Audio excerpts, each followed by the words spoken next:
Day-to-day communication is a part of our lives. Personal messenger pigeons, carried around in portable bird boxes, help us maintain connections with others.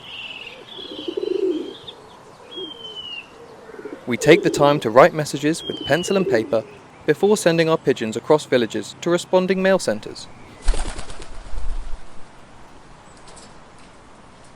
These messages are picked up by recipients who are able to read them at their own leisure and respond when they can.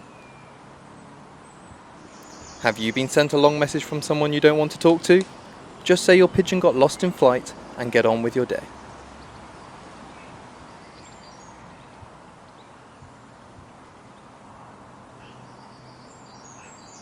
Users wear headphones to tune into bird songs. Seed packets specifically designed to attract certain species of local songbirds allow for a curated playlist.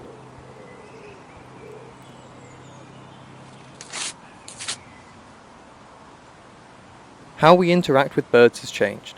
Listening to birdsong through these headpieces create moments of intimacy, reframing listening as a shared physical space between humans and birds.